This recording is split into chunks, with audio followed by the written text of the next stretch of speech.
Mummy बिरामी हुनुहुन्छ भनेर समस्या देखाएर हामी घरमा फर्किन्थ्यौँ होला। तर प्रेमवाद दर्शनलाई बुझेर गुरु हजुरको सपना, हामी सबैको साझा सपनालाई अँगालेर कहिले पनि नानीले मम्मी बिरामी हुनुहुन्छ, म घर जानुपर्छ, म घरमै बस्नुपर्छ कहिले पनि भन्नुहुन्न। जहिले यहाँको जिम्मेवारीको कुरा यहाँ कसरी हुन्छ अलिकति भए पनि काम गर्न सकिन्छ। भर्खरै मात्रै पनि हाम्रो 5 सालमा शिविर भइरहेको मध्ये 3वटा शिविरको टिम बीलाई उहाँले ओभरअल हेरिरहनु भएको थियो। यति राम्रो त्यो टिमलाई सञ्चालन गर्नुभएको एउटा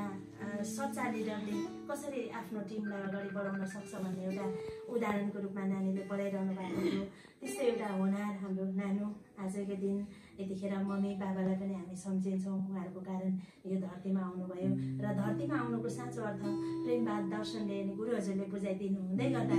साँच्चीकै बुझेर अगाडि बढ्नुहुने पाइलाहरू निरन्तर अगाडि बढिरहोस्, यही शुभकामना व्यक्त गर्दै हाम्रो सर, हाम्रो परिवर्तन सङ्घको अध्यक्ष हाम्रो सञ्चार अनि महासचिवज्यू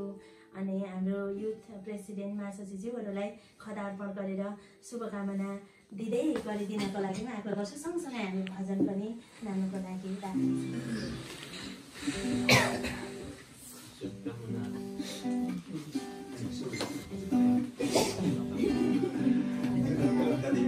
परिवर्तन चलिरहेको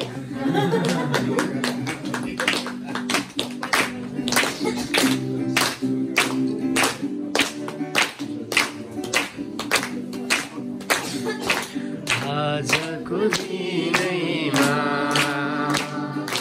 यहाँको जन्मदिनैमा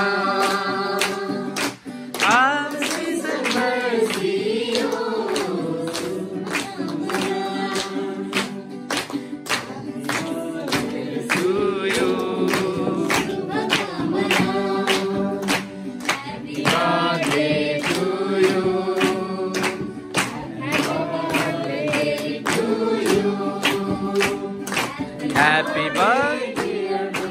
me. Happy birthday to you.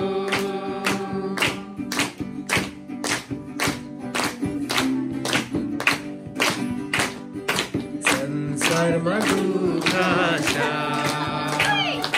संसारमा पीडा छ, विभाग संसारमा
उहाँको सङ्कल्प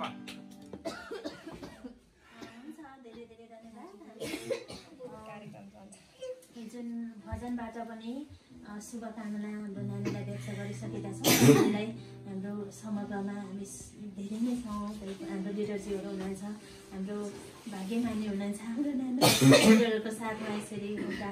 सङ्कल्प गर्ने समीक्षा गर्ने अनि जन्मदिनको शुभकामना आदर गर्ने समय मिलेको छ अहिलेलाई चाहिँ हाम्रो मासाजीज्यूलाई म छोटो शुभकामनाको लागि समग्रमा सबैको तर्फबाट छोटो शुभकामनाको लागि अनुरोध गर्छु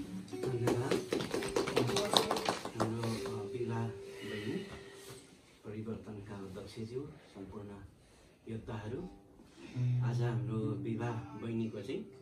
जन्मदिन परेको छ गुरु हजुरले भन्नुभएको छ कि जन्मदिन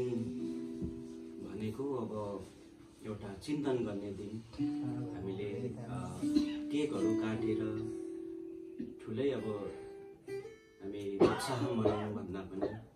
आज चिन्तन गर्ने म जन्मेको दिन मेरो बाबा आमा जिउँदो भगवान हो बाबा आमालाई सम्झेर यो 23 वर्षसम्म मैले के गरिरहेछु होइन अब कति राम्रो गरेँ कति खराब गरेँ कहाँ म करेक्सन हुनुपर्ने एउटा चिन्तन गर्नुहुनेछ र अब 24 वर्षमा पाइला टेक्दै गर्दा अब आउने अर्को 25 वर्षसम्म हजुरले के गर्नुहुन्छ यहाँको योजनाहरू बनाएर चाहिँ आज बेसमारी चिन्तन गर्नुहोस् होइन जिन्दगीमा धेरै कुराहरू हुन्छ तर अब कति गर्न सकिएन होला त्यसलाई कुनै पनि दुःख नमानिकन आगामी दिनहरूमा चाहिँ यो अहिले प्रेमवाद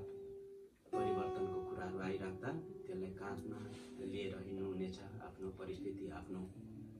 घरहरूलाई छोडेर हिँडिराख्दा त्यही हो हाम्रो अब कति कुराहरू जिम्मेवारीका साथ निर्वाह गर्नुहुनेछ सङ्घको तर्फबाट हाम्रो प्रेमवाद सबैको तर्फबाट बुनुलाई धेरै धेरै शुभकामना एकदमै स्वास्थ्य दीर्घायुको कामना गरौँ थ्याङ्क यू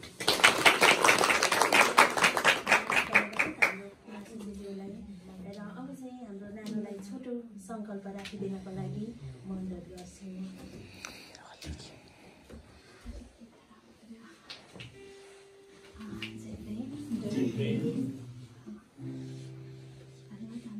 नाना लक्ष्मी गान्धीज्यू अनि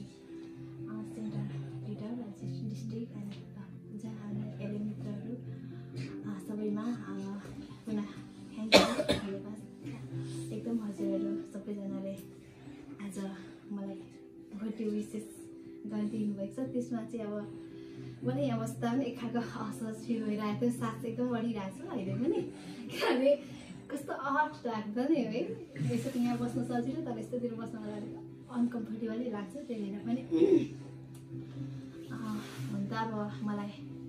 अब एक त खुसीको कुरा पनि हो अर्को त दुःखीको कुरा हो यो जन्मदिन भनेको त होइन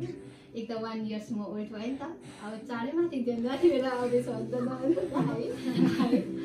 अनि खास चाहिँ अब बर्थडे यसरीका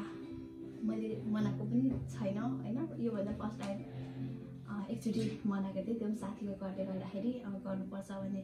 चाहिँ किनभने कहिलेकाहीँ आफ्नो खुसीभन्दा अर्को खुसीको लागि पनि गर्नु पर्दो रहेछ त्यही भएर साथीले एकचोटि चाहिँ केक काट्नै पर्छ भनेर उहाँकोले गर्दाखेरि त्यो क्षण अहिले एकदम मिस पनि गरिरहेको छु उहाँलाई पनि मिस गरिरहेको छु मैले यो सेकेन्डचोटि बर्थडे एज अ हजुरहरू सबैजना मेरो फ्यामिली मेम्बर भएर एज अ परिवारमा पनि यसरी बर्थडेहरू खासै हामी मनाउँदैनौँ त्यस्तै स्पेसली खासै लाग्दैन त्यही भएर पनि हजुर सबैजनालाई एकदम थ्याङ्क यू सो मच यसरीका बर्थडे गरिदिनु भएको छ अनि सङ्कल्पहरू त अब